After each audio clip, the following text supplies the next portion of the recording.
గ్లోబలిస్ట్ type propaganda ఏదైతే వాళ్ళు చేయబోతున్నారో అది ఖండించాలని ఈరోజు ప్రెస్ మీట్ ఉద్దేశం. నాతో సహా ఈ మరి ప్రెస్ మీట్లో శ్రీధర్ గారు, ఇరిగేషన్ సెక్రటరీ, కల్ పరీక్షిత్ మేరా is a veteran Indian army officer and highly qualified on infrastructure works both in India and abroad, Colonel Parikshit Mehra garu, Engineer in Chief Ramesh Babu garu, Joint Secretary K. Srinivas garu, ade vidhanga C.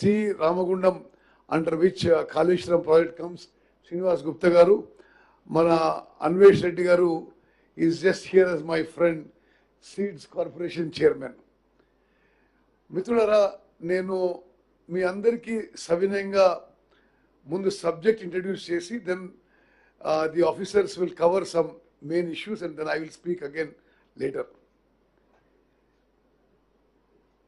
నేను ఇప్పుడు 2.5 ఏళ్ళు irrigation మంత్రిగా ఉన్నా.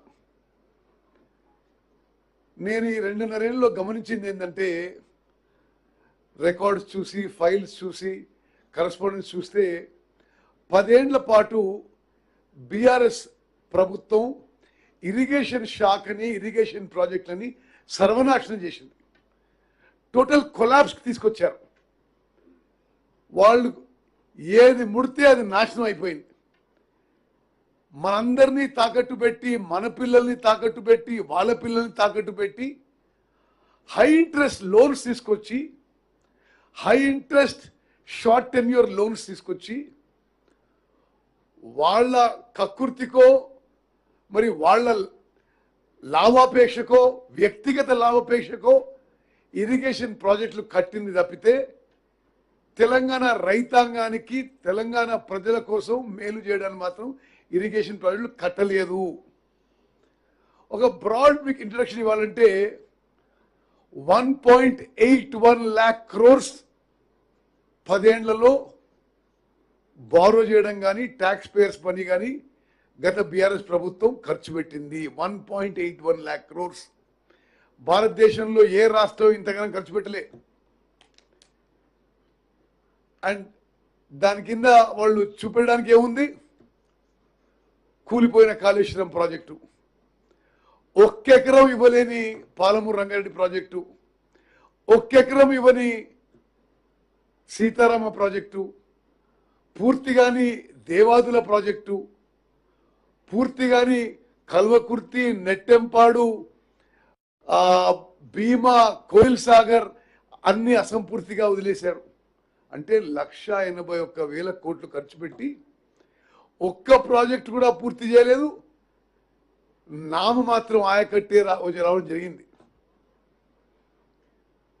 మరి శాఖ నిర్వహణ కూడా పూర్తిగా అస్తవ్యస్తంగా ఆ 10 ఏళ్ల పాటు జరిగింది. మేము వచ్చిన తర్వాత సిస్టమ్స్ ఇన్ ప్లేస్ పెట్టి తీసుకొచ్చి ఒక 1,200 మంది కొత్తగా ఇంజనీర్లు రిక్రూట్ చేసి 1,800 మంది లస్కర్లను తీసుకొని ఒక ఇరిగేషన్ శాఖని కొంత లైన్లో పెట్టడం జరిగింది. 10 ఏళ్ల పాటు ప్రమోషన్స్ అనేవి లేకుండా ఇరిగేషన్ డిపార్ట్మెంట్లో మేము మొత్తం సిస్టమ్ ప్రకారం ప్రమోషన్స్ కూడా పూర్తి చేసి ఇరిగేషన్ డిపార్ట్మెంట్ స్ట్రక్చర్ కూడా పూర్తి స్థాయిలో ఒక షేప్కి తీసుకొచ్చినాం. ఇప్పుడు మనం ఏం గమనిస్తున్నాం? నేను ఒరిజినల్ హైదరాబాదీ, అంటే టీఆర్ఎస్ వాళ్ళ కదలికలు చూస్తుంటే ఉల్టా చోర్ కొట్వాల్ కొట్ట అంటే అనిపిస్తుంది. ఎట్లంటే కాళేశ్వరం ప్రాజెక్టు డిజైన్ చేసింది వాళ్ళు, కట్టింది వాళ్ళు, కూలిపోయింది వాళ్ళ టైంలో.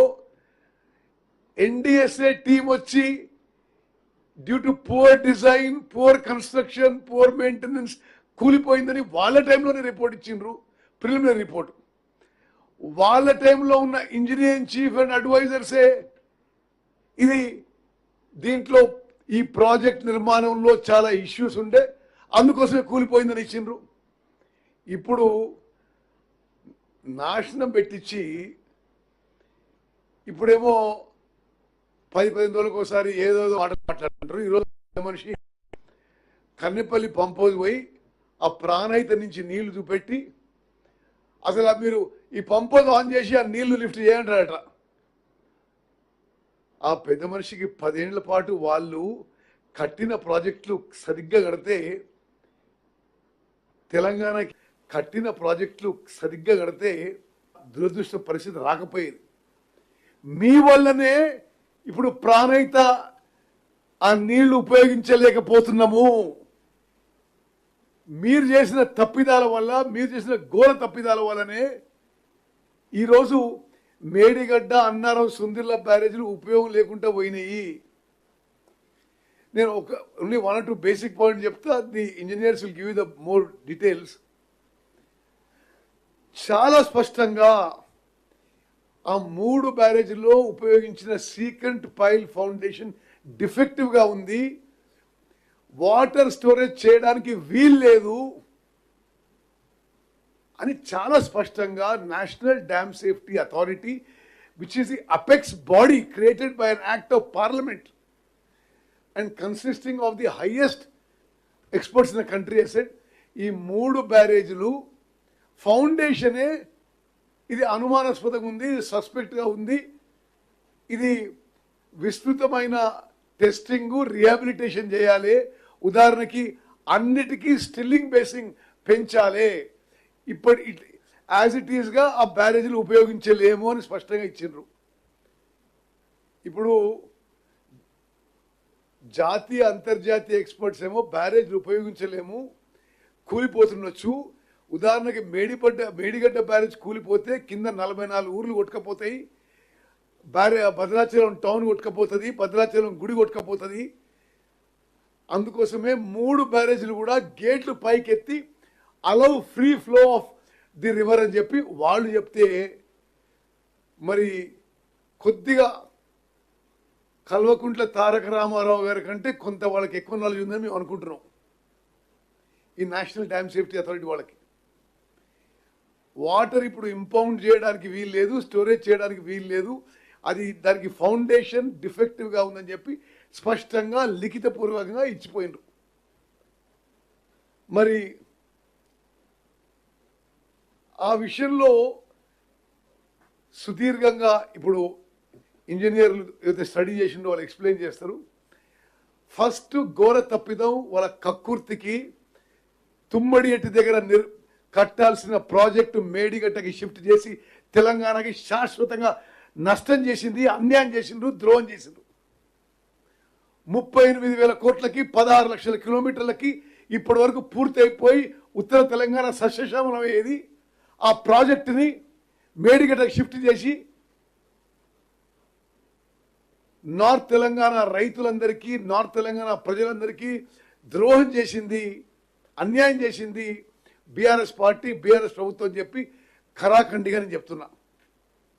కేవలం ఎక్కువ పైసలు ఖర్చు పెడితే ఎక్కువ కమిషన్ వస్తుంది, ఆ ప్రాజెక్టు పూర్తి చేస్తే కాంగ్రెస్ వాళ్ళకి పేరు వస్తుందని చెప్పి తుమ్మడేటి నుంచి మేడిగడ్డకి షిఫ్ట్ చేసిండ్రు. ఎంత ఖర్చు పెట్టింది తుమ్మడేటి మీద? 38,000 కోట్లలో సుమారు 11,000 కోట్లు ఖర్చు పెట్టిండ్రు. అంటే 33% కట్టిన తర్వాత ఆ ప్రాజెక్టుకి నేషనల్ స్టేటస్ ఇవ్వమని చెప్పి ఆనాటి ముఖ్యమంత్రి కల్వకుంట్ల చంద్రశేఖరరావు కేంద్ర ప్రభుత్వం రాసిన తర్వాత అనాలోచితంగా అసలు పూర్తిగా ఒక రాంగ్ డెసిషన్ తీసుకొని తుమ్మడేటికి నుంచి మేడిగడ్డకి షిఫ్ట్ చేసి తెలంగాణకి తీవ్రమైన అన్యాయం, ద్రోహం చేయడం జరిగింది. ఈరోజు వస్తున్న అన్ని పరిణామాలు కూడా ఆ నిర్ణయంతోనే ఇది ఇప్పుడంతా కొంత ప్రాబ్లంలో పోతున్నాం. అది మేము చెప్పిన విషయం కాదు. ఇది నేషనల్ డ్యామ్ సేఫ్టీ అథారిటీ కానీ, జస్టిస్ పిసి ఘోష్